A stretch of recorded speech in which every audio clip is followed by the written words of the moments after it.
The following lesson is linked to Learning Outcome 4, Language. Learners should be able to use punctuation correctly most of the time, and for a range of purposes, such as to clarify meaning, show grammatical relationships, and add emphasis.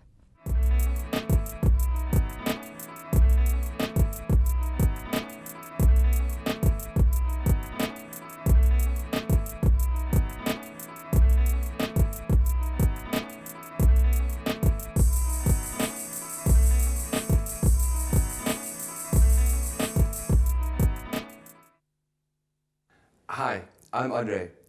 In this series of lessons, we're looking at editing texts. Now, we've already looked at why we should edit, and we've decided what ambiguity is. In this extension, we're going to look at punctuation symbols more specifically.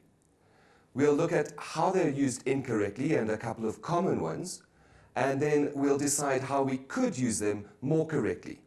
But first, let's recap what punctuation's function is. Punctuation is used to indicate how language should be read aloud and also to add meaning to written language. Let's go through one example together and then I'll show you how punctuation can be added or taken away to change meaning. Here's a sentence. A solution must be found. Now here, on the most obvious level, we have a capital letter to start the sentence and a full stop to end it. So we know that there is one complete idea here. Let's think about what we could do. If I added to a solution must be found, just an exclamation mark, the sentence would look like this with an exclamation mark. I've changed the meaning to add urgency. I've said immediately, as quickly as we can, we have to find a solution. But there are other things we could add. If I did this, I added inverted commas at the beginning and inverted commas at the end, then technically I have said, well, here someone has said these words. Remember then that punctuation can change the meaning of a sentence. So now it should be easy to see how punctuation, if it's used incorrectly, can take meaning away from sentences. So it's important for you to use punctuation carefully. Let's look at our first focus, the punctuation of titles in text. This is a common error, so be sure to pay some attention. Now, if you need within your writing to refer to the title of a novel or a newspaper or a magazine or any other text, by punctuating properly, you can ensure that your reader knows that you're referring to that other piece of writing. Here's our first example. I love Gone with the Wind. Now this sentence makes very little sense. Even if you did know or didn't know that Gone with the Wind is the title of a film, had I written as follows, you'd see meaning far more clearly. If I were to write, I love Gone with the Wind and put in the inverted commas, or I love Gone with the Wind and underline that, or even I love Gone with the Wind and put the title in italics, the idea that these are titles would be far clearer. Now let's continue to look at inverted commas. Where in this following sentence would you put inverted commas? Are you listening? He asked. Here, inverted commas can enclose someone's words, so we'd put them there. Now, what about something like this? Their response was typical, according to the psychologist's experience. Now think about how the inverted commas were used here. They're not enclosing direct speech, and they're not indicating a title. So what is their function? The word typical here is enclosed because it's not the journalist or the writers. It's rather the description which the psychologist has given. Right, now let's look at another two punctuation symbols which are often mistakenly and badly used. They are the colon and the semicolon. You'd see the colon used something like this. I value honesty, integrity, and initiative. Here, it appears at the start of a list of attributes that the writer says he values. But sometimes, if the colon is left out or not used altogether, perhaps replaced by some commas, you'd see something along these lines. I value honesty, integrity, and initiative. The colon can be used to introduce the list, or it can be used in another way, something like this. The purpose, to alter people's mindset. Here, the purpose is defined after the colon. Now let's talk about the semicolon.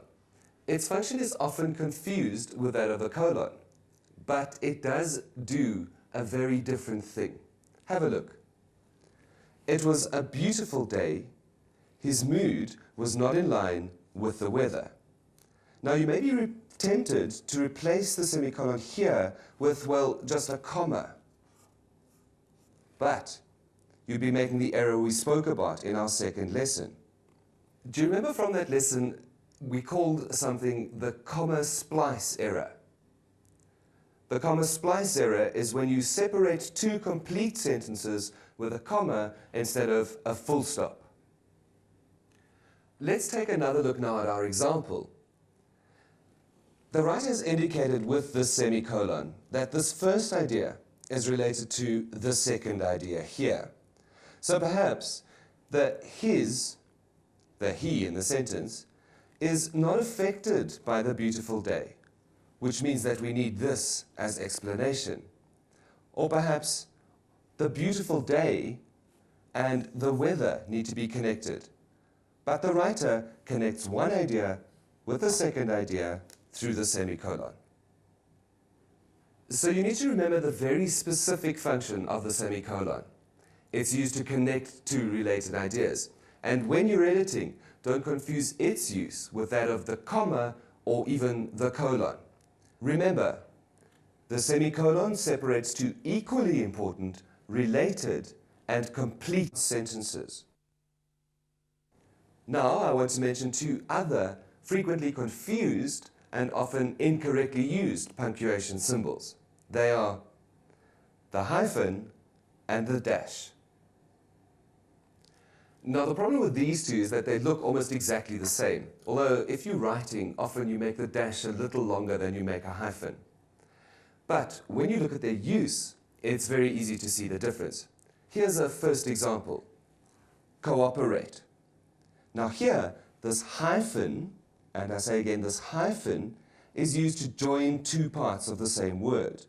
These two letters are separated so that we know how the word should be pronounced. Cooperate.